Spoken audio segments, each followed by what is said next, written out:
The true test of business ethics isn't when you follow the law, it's what you do when the law lets you get away with something profoundly wrong, something that could shatter trust and unravel an entire company.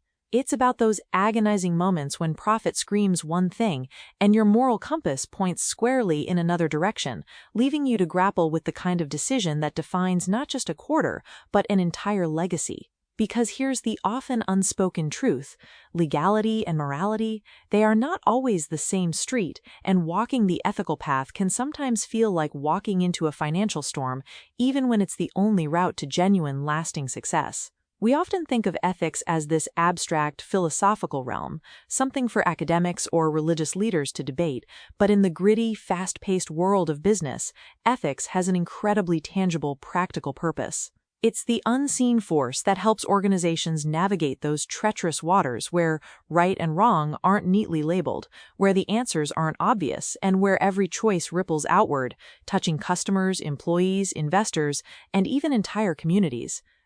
This deep dive into business ethics, which forms a crucial part of the comprehensive framework developed in courses like BUS 3306, Business and Society, isn't about memorizing rules, it's about cultivating a mindset, a way of thinking that prioritizes principles and standards, even when it's inconvenient. It's about understanding that a business can be perfectly legal in its actions, yet utterly devoid of ethical responsibility, a distinction that, as we'll explore, carries immense weight and ultimately determines long-term viability. Think about it like this: laws are the minimum acceptable standards of behavior, the guardrails society puts up to prevent outright chaos, but ethics, that's the internal compass, guiding you to operate above those minimums, to strive for something better, something that truly serves.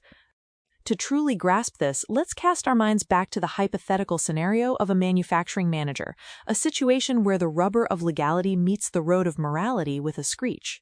You're at the helm, and a chilling discovery lands on your desk: a small defect in one of your products, a flaw that's unlikely to harm most customers, but carries a terrifying, albeit small, possibility of serious injury under specific, unforeseen circumstances.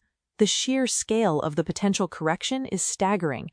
Thousands of units recalled, a financial hit running into millions of dollars, a blow to the bottom line that could send shockwaves through your company's stock price and investor confidence. What do you do in that moment of profound pressure? Do you immediately issue a recall, swallowing the bitter pill of financial loss for the sake of absolute safety, even if the law doesn't yet demand it? Or do you hold your breath, hoping no one notices, quietly fixing the problem in future production batches, effectively creating two classes of customers, the informed and the potentially endangered? Perhaps you play a colder, more calculated game, assessing whether the cost of paying out future compensation claims might in fact be less than the immediate, devastating expense of a full-scale recall. This isn't merely a business decision. It's a profound ethical dilemma, a stark illustration that the law often lags behind what our collective conscience tells us is right.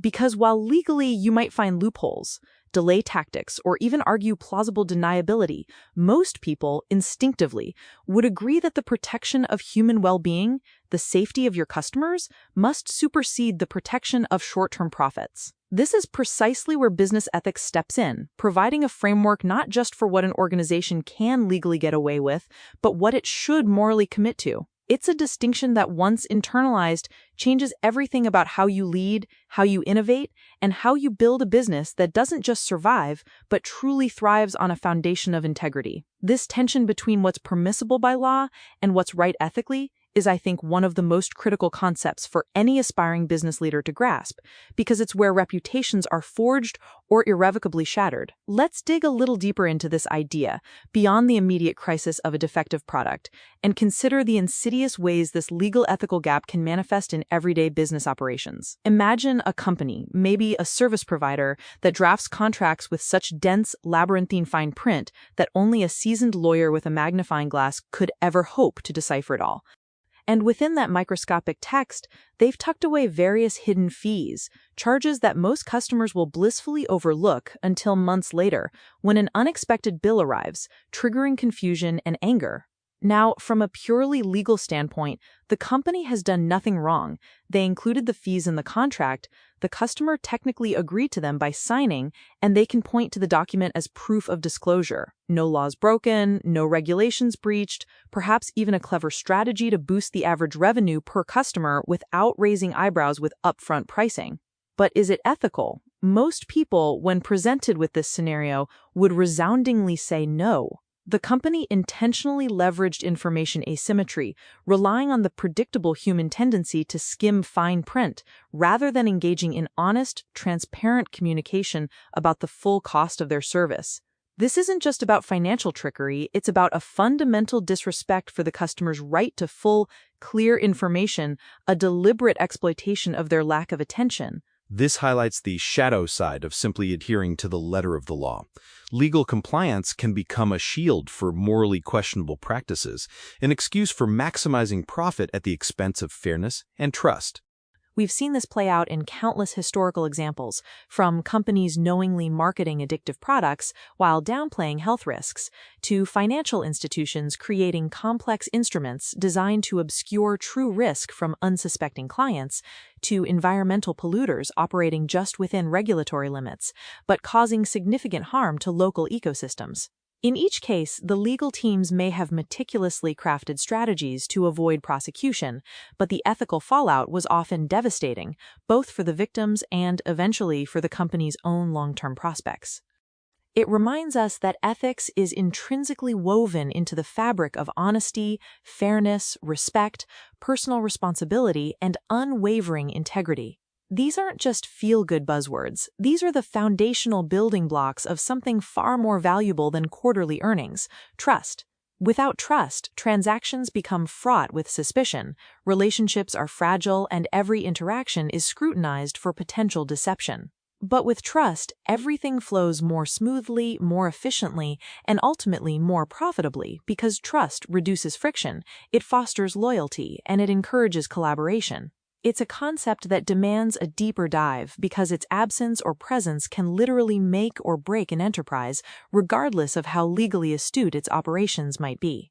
Trust in the business landscape is often spoken of as an intangible asset, a soft skill, but I want to argue that it is, in fact, one of the most concrete and valuable strategic advantages any business can cultivate. When we talk about trust, we're not just discussing a warm, fuzzy feeling. We're talking about a measurable reduction in transactional costs, an increase in customer lifetime value, and a magnetic pull for top talent and serious investors. Think about the companies you personally trust, truly trust, with your money, your data, your well-being, or your time. Perhaps it's your bank, your go-to airline, the supermarket where you do your weekly shop, an online platform that handles your sensitive information, or even your current employer, the place where you invest a significant portion of your waking life. Why do you extend that trust to them?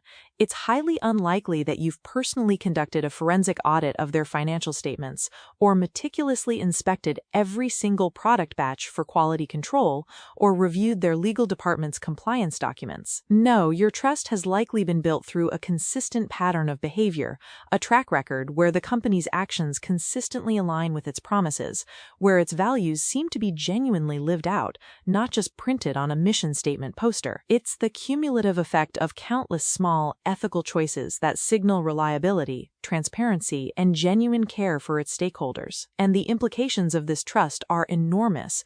Customers return, often paying a premium simply for the peace of mind. Employees demonstrate fierce loyalty, becoming advocates for the brand and performing at their peak. Investors remain confident even during market fluctuations because they believe in the long-term integrity of the leadership, and local communities become supportive, seeing the business as a partner, not an exploiter. This isn't merely a pleasant byproduct, it's a powerful feedback loop, a virtuous cycle where ethical behavior creates trust, which in turn fuels better performance, which reinforces the ethical culture, and so on. Conversely, a lack of trust creates a vicious cycle. Suspicion breeds scrutiny, scrutiny reveals flaws, flaws lead to reputational damage, and reputational damage erodes market share, talent, and investor confidence. This is why, time and again, studies and real-world examples demonstrate that ethically sound companies often not only perform as well as, but frequently outperform their less scrupulous competitors over the long haul. It's because they've invested in the bedrock of trust, an asset that appreciates over time and provides a resilience that short-term, opportunistic strategies simply cannot match. So the question for any business isn't if it can afford to be ethical, but whether it can afford not to be, given the undeniable connection between trust and sustained competitive success. It frames ethics not as a cost center, but as a strategic investment, a fundamental pillar upon which true, enduring value is built. Understanding where ethical values originate is crucial for cultivating them within an organization, because it's not a top-down mandate that simply appears overnight. Every single individual stepping into a workplace brings with them a deeply ingrained set of personal beliefs, a unique ethical framework forged by their family upbringing, their cultural background, their religious convictions, their educational journey, and the myriad of life experiences that have shaped their worldview. These personal ethics are the invisible lenses through which they interpret situations, make decisions, and interact with the world around them. But here's where it gets really interesting. Organizations themselves aren't just collections of individuals. They develop their own distinct ethical cultures, a sort of collective personality that either reinforces or challenges those individual values. This organizational culture acts as a powerful, pervasive force, silently but fundamentally influencing everything: how employees make critical choices, the approaches they take to problem solving, the way they treat customers, the openness and honesty of communication with colleagues, and their responses when faced with difficult, ambiguous, or even morally compromising situations. Consider two contrasting organizational landscapes. Two companies side by side, each a microcosm of differing ethical environments. In the first company, the leadership actively, visibly, and consistently rewards honesty. They don't just tolerate employees reporting mistakes, they encourage it, creating a culture where errors are seen as learning opportunities, not reasons for punishment. Everyone, from the CEO down to the newest intern, is treated with a baseline of respect, fostering psychological safety. Employees here feel a genuine comfort in admitting when something has gone wrong, precisely because they understand that management's primary objective is finding solutions and improving processes rather than simply assigning blame or seeking scapegoats. Now, pivot to the second company. Here, managers are relentlessly focused only on results, on hitting targets, no matter the cost. They incentivize short-term wins above all else, often neglecting the means to achieve them. Employees live in a constant state of fear, terrified of punishment for any misstep, leading to a pervasive culture where mistakes are actively hidden, information is manipulated to look more favorable, and shortcuts become the accepted, if unspoken, norm. Which of these two companies, based on these deeply divergent ethical cultures, do you honestly believe is more susceptible to incidents of fraud, pervasive corruption, consistently poor customer service, and ultimately irreversible reputational damage? The answer is almost certainly the second one, and this stark contrast vividly illustrates why the ethical culture of an organization is not just an HR initiative or a compliance box to tick, but a fundamental driver of its health and longevity. It teaches us that ethics isn't solely about the individual's moral compass. It's equally, if not more so, about intentionally cultivating an environment, a set of shared values and practices, where ethical behavior becomes not an exception, but the normal, expected, and even celebrated way of conducting business. This institutionalization of ethics is what transforms a company from a mere profit-seeking entity into a truly sustainable and respected institution. Let's pause and really consider the implications of that last point, because it's so easy to dismiss ethics as secondary to the core business mission of making money. But what we've seen, what becomes evident through careful observation of successful enterprises, is that ethical behavior isn't some separate, optional add-on to business success. It's an inextricable component, a direct contributor to that very success.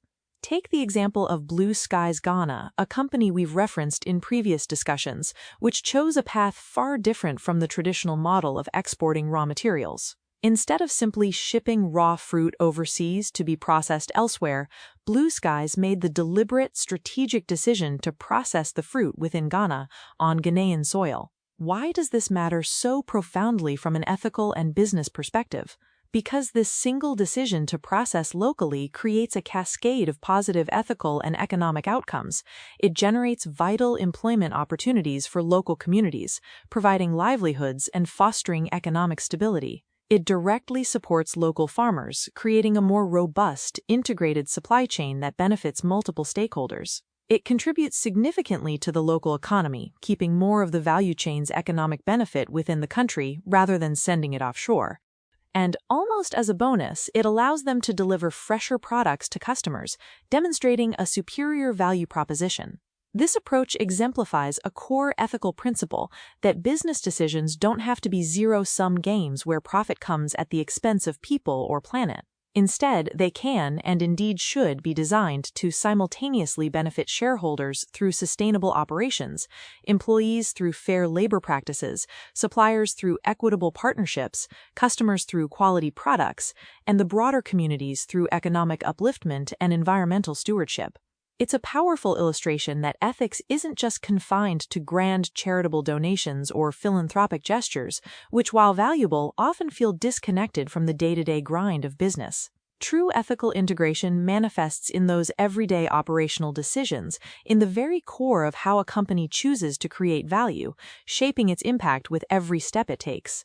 Now let's consider Casapreco plc, another company we've examined, which has been making significant investments in renewable energy, water conservation, waste segregation, and a host of other environmental initiatives. These aren't merely environmental projects in isolation. They are deeply ethical decisions, reflecting a conscious recognition that businesses, particularly those with a significant operational footprint, have responsibilities that extend far beyond simply generating financial returns for their owners. They recognize that the business exists within an interconnected web of ecological systems and human societies, and that ignoring those connections is not only irresponsible, but ultimately unsustainable. Let's dissect the implications of Casapreco's ethical stance on environmental responsibility a bit further by considering the stark alternative.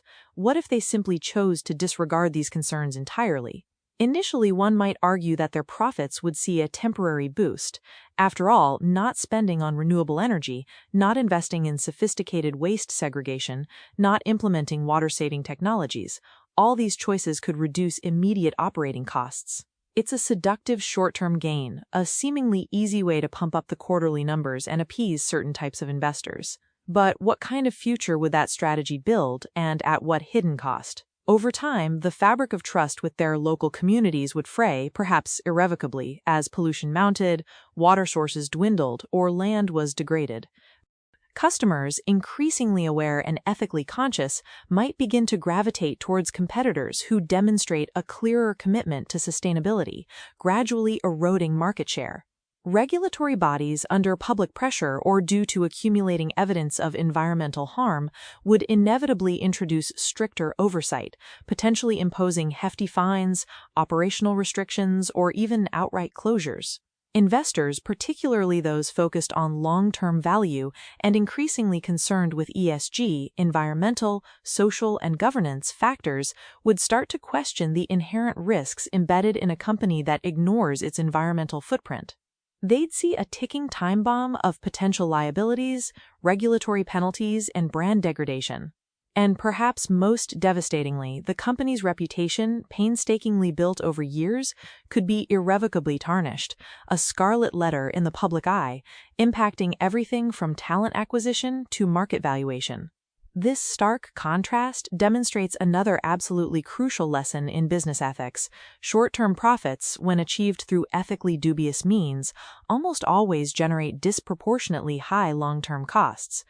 These costs might not appear on the immediate balance sheet, but they manifest in the erosion of brand equity, the loss of customer loyalty, the alienation of employees, the imposition of regulatory burdens, and ultimately the decay of the company's very social license to operate. Ethical businesses, the ones that endure and lead, typically approach these dilemmas with a fundamentally different mindset.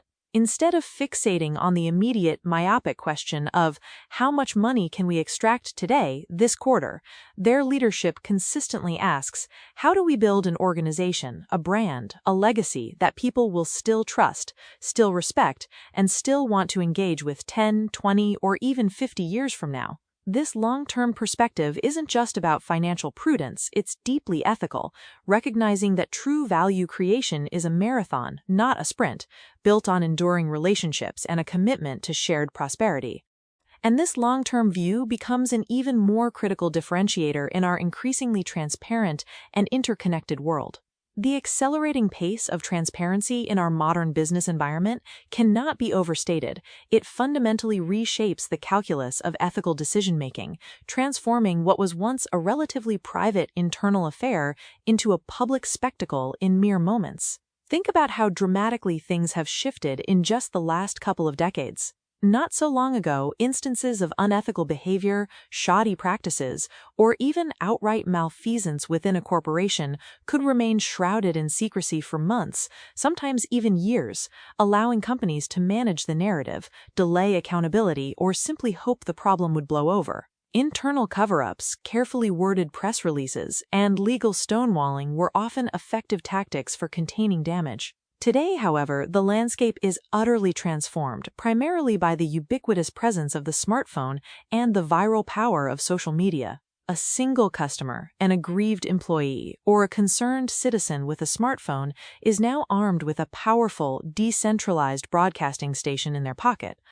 They can instantly record instances of poor service, document unsafe working conditions, capture evidence of discrimination, or expose acts of environmental pollution, and with a few taps, share that content with millions of people across the globe within minutes, even seconds. The traditional gatekeepers of information, journalists and media outlets, are still relevant, of course, but the speed and reach of grassroots information sharing have created an unprecedented level of real-time accountability. News, both good and bad, now spreads at the speed of light, bypassing conventional channels and often catching companies entirely off guard. This radical shift means that a company's reputation, once a slowly built edifice, has become both infinitely more valuable and terrifyingly fragile. Years, sometimes even decades, are painstakingly invested in cultivating trust, building a positive brand image, and establishing a solid market presence.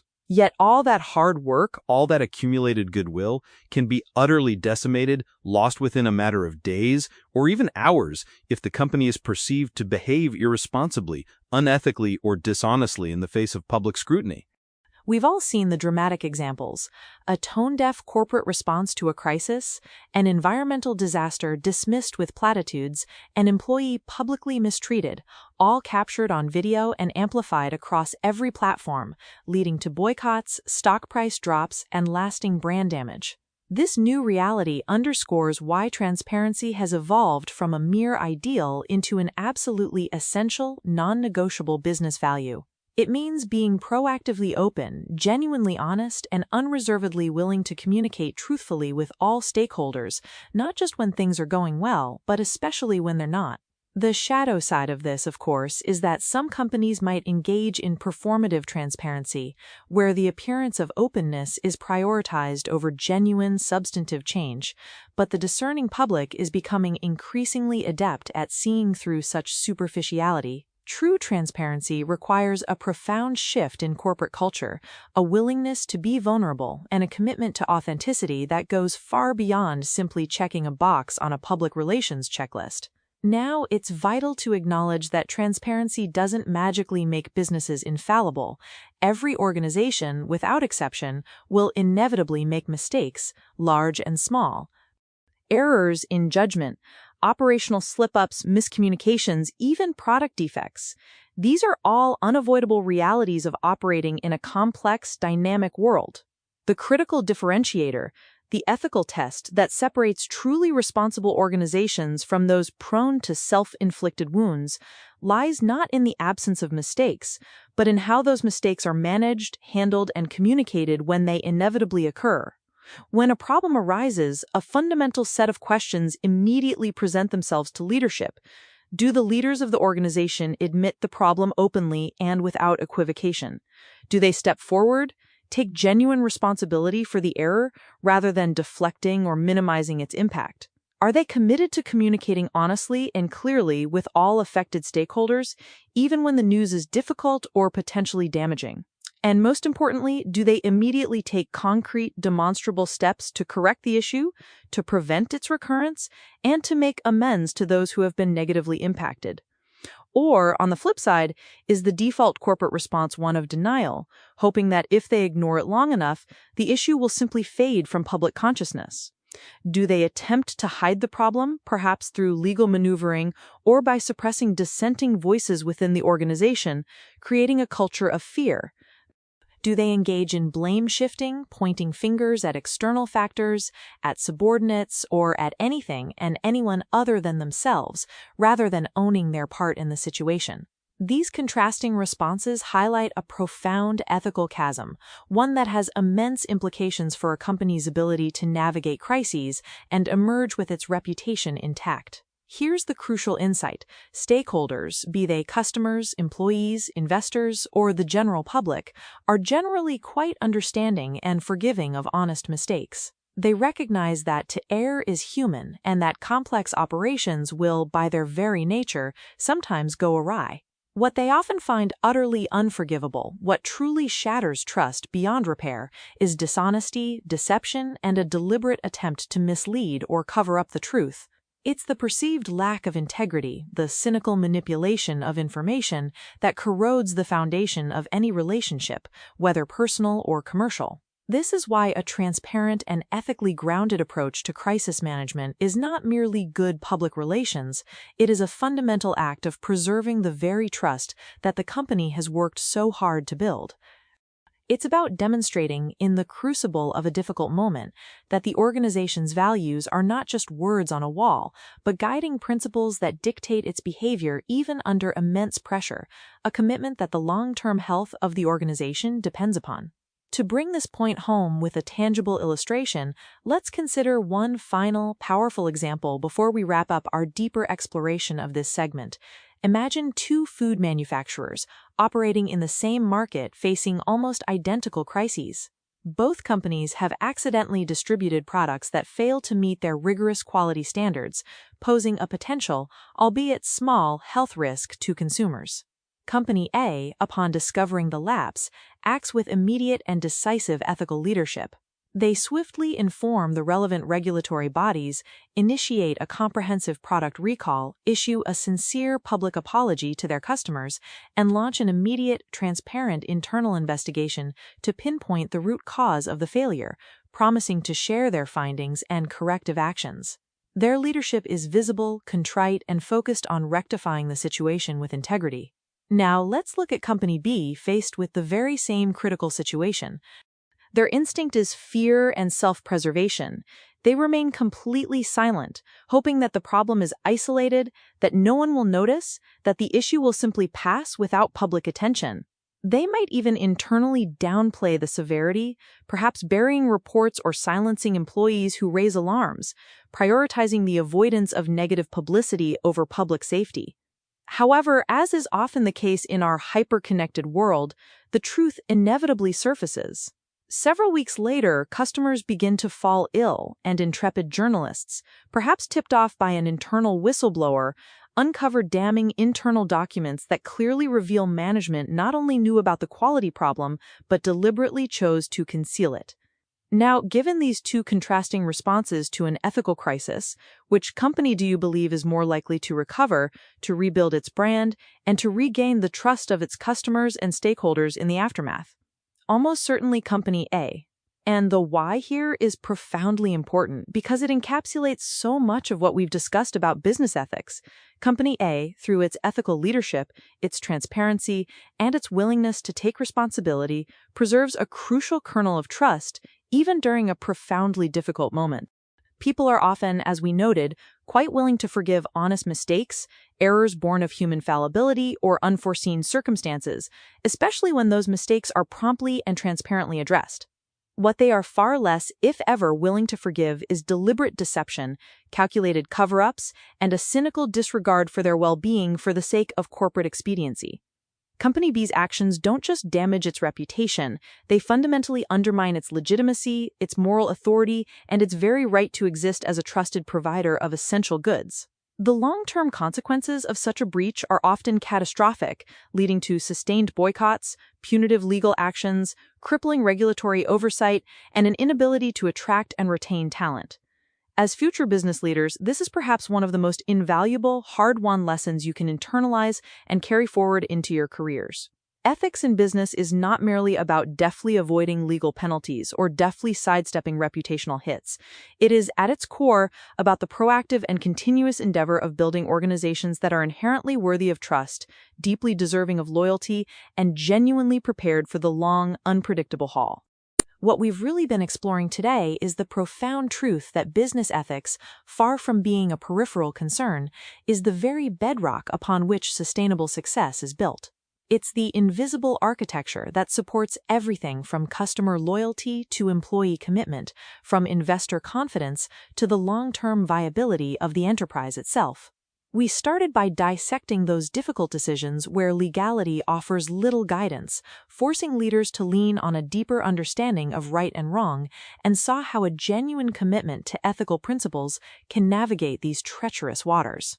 We examined the undeniable power of trust not as a soft, nebulous concept, but as a tangible competitive advantage, a force multiplier that allows ethical companies to often outperform their less principled counterparts over time, demonstrating that integrity isn't a cost, but an investment. From there, we delved into the origins of ethical values, acknowledging the confluence of individual beliefs and the powerful influence of organizational culture, highlighting how leadership shapes an environment where ethical behavior is either encouraged and celebrated or suppressed and punished. The examples of Blue Skies Ghana and Casapreco plc beautifully illustrated how ethical decisions can be seamlessly integrated into core business operations, proving that acting responsibly towards employees, communities, and the environment isn't charity, it's smart, sustainable business strategy that creates value for all stakeholders.